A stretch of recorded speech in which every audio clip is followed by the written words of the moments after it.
Bienvenue dans Vanaglo la série. Aujourd'hui, je vais vous raconter une histoire. Michel était un agent d'accueil de déchetterie tout à fait remarquable. Pour lui, la conscience du recyclage était naturelle, un trait de caractère sans doute hérité de ses parents. Son rôle était essentiel, de l'accueil des usagers au respect de la sécurité. Mais son plus grand combat était ailleurs, la qualité du tri.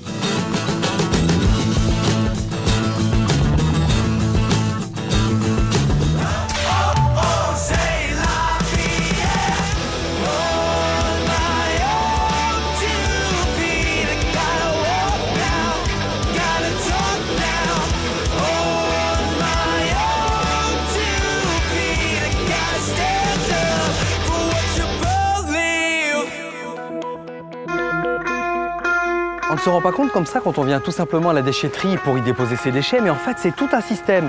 Et pour nous parler de ça, on va à la rencontre de Yann. Bonjour Yann. Bonjour. Yann, dis-moi, ça fait 6 ans que tu travailles ici. Est-ce que tu peux nous expliquer concrètement comment ça fonctionne? Tout à fait, avec plaisir. Donc on se retrouve sur une déchetterie de Vanaglo. Il y a 8 déchetteries sur Vanaglo. Donc les gens viennent déposer leurs déchets en sécurité sur le site. Donc en sécurité par le biais de garde-corps pour éviter les chutes dans les bennes. D'accord. Et donc on a plusieurs bennes, plusieurs flux avec ces panneaux. Et les gens déposent leurs déchets en fonction des panneaux. Et nous, notre rôle, c'est qu'ils déposent dans les bonnes bennes et en sécurité. Et qu'est-ce qui se passe si malencontreusement quelqu'un dépose un mauvais déchet dans une mauvaise benne? Alors à ce sujet-là, l'Aglo a édité un petit flyer qui va être distribué en déchetterie. Attends, je crois que j'ai ce qu'il faut pour que tout le monde me voie.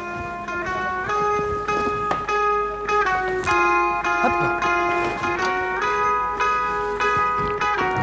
Attends, hop. Est-ce que tu peux glisser dans l'écran?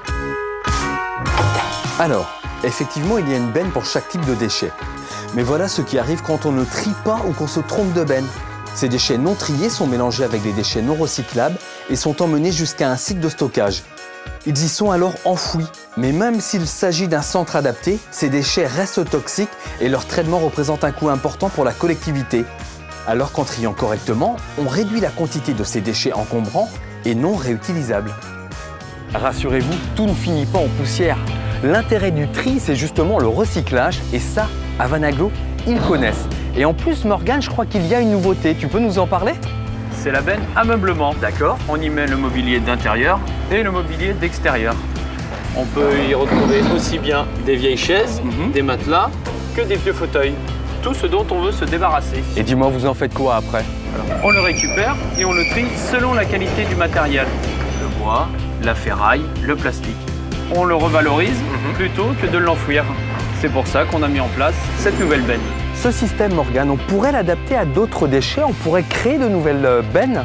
Malheureusement non, parce que certains déchets sont interdits en déchetterie. On ne peut pas les accueillir. C'est quoi ces produits interdits? On peut en parler ou pas?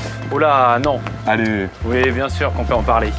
Il y a notamment les bouteilles de gaz, les fusées de détresse et les ordures ménagères. Et c'est important de respecter ça.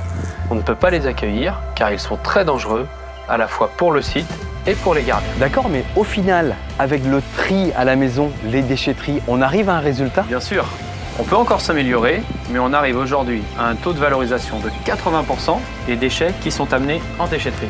Comme quoi, en faisant des petits gestes, on arrive à de grands résultats. Exactement. Et regardez qui c'est qui va être content. Rendez-vous au prochain épisode.